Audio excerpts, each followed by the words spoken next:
ثم الرضا عن أبي بكر وعن عمر وعن علي وعن عثمان ذي الكرم.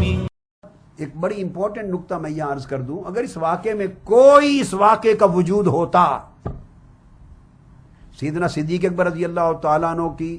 بیعت کرنے سے پہلے کا واقعہ بنا کے گھڑا گیا ہے نا، کہ مولا علی شیر خدا نے بھی بیعت نہیں کی تھی، لوگ ان کے گھر میں جمع ہوتے تھے، تو سیدنا فاروق اعظم صدیق اکبر کے کہنے پر پہنچ گئے اور معاذ اللہ یہ ہوا. بیعت کرنے کے بعد کا تو واقعہ ہو نہیں سکتا نا، بیعت سے پہلے کا واقعہ ہے.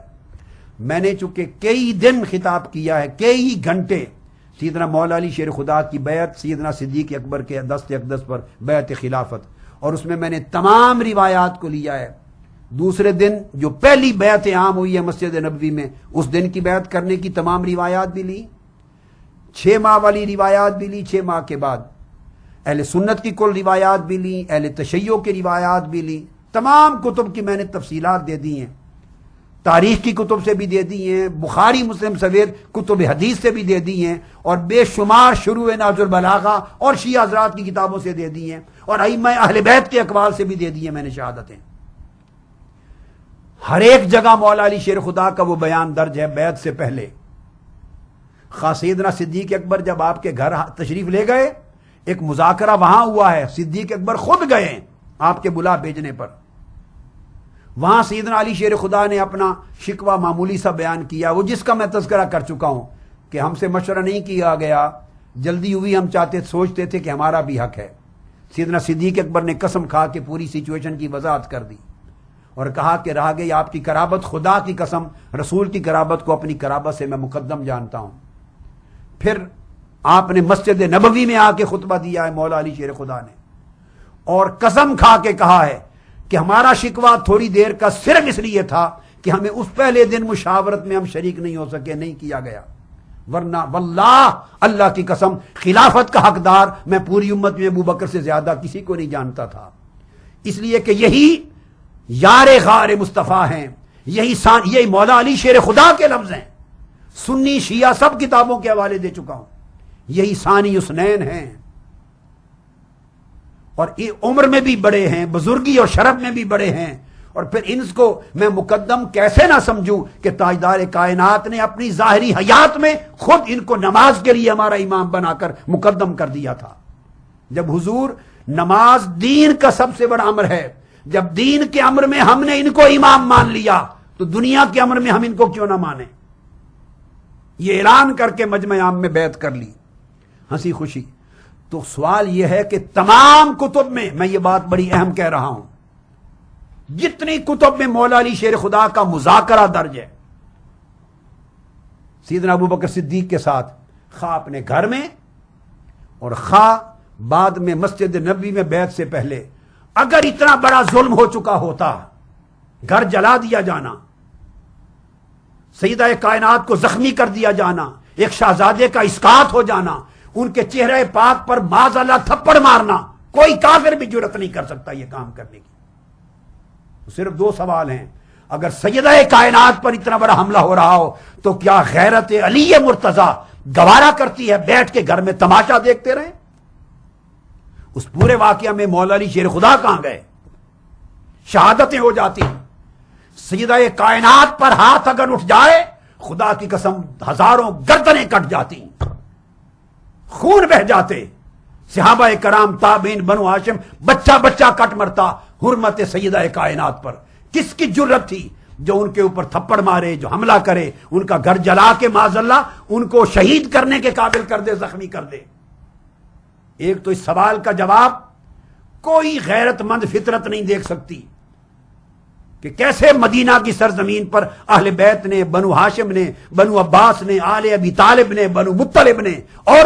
ان کے جو شیعان علی کچھ صحابہ کرام سب نے یہ کیسے گوارا کر لیا. اور دوسری بات بڑی اہم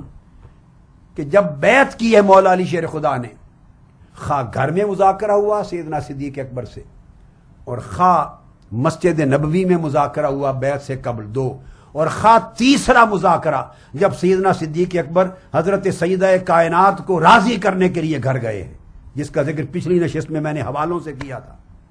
محض اس خیال کے پیش نظر کہ کہیں ممکن ہے ان کی طبیعت میں پھر بھی کوئی ملال نہ ہو، ثقل نہ ہو، بوجھ نہ ہو، اور وہاں جا کے جو قسم کھائی ہے کہ اے بنت رسول، اللہ کی عزت کی قسم، میں نے کوئی عمل حضور کی سنت اور اسوہ کے خلاف نہیں کیا۔ آپ اگر ناراض بھی ہیں یا کوئی ملال بھی ہے تو قسم کھا کے کہا کہ خدا کی قسم میں تو وہ ابو بکر ہوں کہ میں نے مال چھوڑا تھا، گھر بار چھوڑا تھا، وطن چھوڑا تھا، اولاد چھوڑی تھی، اور اپنے اہل و عیال اعزاء اقارب چھوڑے تھے۔ یہ سب کچھ کس لیے چھوڑا تھا؟ لکھا ابتغاء مرضات اللہ و مرضات رسول اللہ و مرضاتکم یا اہل البیت۔ میں نے خدا کی قسم سب کچھ چھوڑا تھا اللہ کی رضا کے لیے، مصطفیٰ کی رضا کے لیے، اے سیدہ فاطمہ الزہرا آپ کی رضا کے لیے، یعنی اہل بیت کی رضا کے لیے۔ جب یہ مذاکرات ہو رہے تھے اور سیدہ کائنات ان تینوں مقامات پر، میں جو بات کہنا چاہتا ہوں، مولا علی شیر خدا کی گفتگو مسجد نبوی میں بیعت عام سے پہلے، یا مولا علی شیر خدا کی گفتگو اور شکوہ اپنے گھر میں جب صدیق اکبر آئے ہیں رضی اللہ تعالیٰ عنہ، یا سیدہ کائنات کی علالت کے وقت جب صدیق اکبر گئے ہیں تو اس وقت مذاکرہ ہوا ہے۔ یہ کتب شیعہ میں بھی ہے، سب کتابوں میں ہے۔ ان تینوں مقامات پر اگر اتنا بڑا ظلم ہو چکا تھا تو تینوں مقامات پر کسی نے اس کا شکوہ کیوں نہیں کیا؟ ارے فدق کا نہ ملنا تو چھوٹی بات رہ گئی، اس کا بیان ہو چکا کہ فدق کی حقیقت میں نے کل سمجھا دی، اس پہ راضی تھیں، وہ ہو چکا، مگر آپ فدق کو ایک طرف رکھتے ہیں کہ فدق پہ شکوہ تھا۔ ارے فدق کا نہ ملنا یہ زیادہ شکوہ کی بات ہے، یا یہ واقعہ جو آپ سنا رہے ہیں کہ گھر کو جلا دینا، دروازہ توڑ دینا، سیدہ کائنات کے چہرہ رخسار مبارک پر معاذ اللہ تھپڑ مارنا، زخمی کرنا، بچے کا شہید ہو جانا گر کر اسقاط کے ساتھ، یہ واقعہ بڑا ہے یا وہ فدق کا باغ نہ ملنا بڑا ہے؟ یہ شکوہ کیوں نہیں کیا مولا علی شیر خدا نے؟ اس کا جواب نہیں ہے دنیا میں کسی کے پاس۔ یہ سب صحابہ کے سامنے کیوں نہیں کہا کہ ہم پر اتنا ظلم کیا گیا، سیدہ کائنات کا گھر جلایا گیا، بچہ شہید ہو گیا، ان کے چہرے پر تھپڑ مارے گئے، یہ تھی بات کرنے والی، کیوں نہیں کرتے مولا علی شیر خدا؟ نہ گھر پہ کرتے ہیں، نہ مسجد نبوی میں کرتے ہیں، نہ سیدہ کائنات کرتی ہیں جب ان کے پاس آئے ہیں شکوہ۔ یہ شکوہ کہیں نہیں، یہ صدیوں کے بعد شکوہ کریٹ ہو گیا ہے، یہ گڑا گیا ہے ان کی کردار کشی کے لیے، دشمنی اور عداوت صحابہ کرام اور خلفائے راشدین کی خاطر۔ یہ وہ بات تھی، اور پھر یہ ساری تفصیلات بخاری میں، مسلم میں، ابو داؤد میں، ترمذی میں، نسائی میں،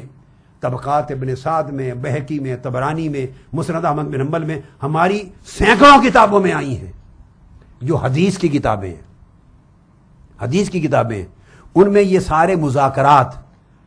تذکرے ہیں۔ ان مذاکرات میں بھی کہیں بھی اس کا تذکرہ نہیں آیا،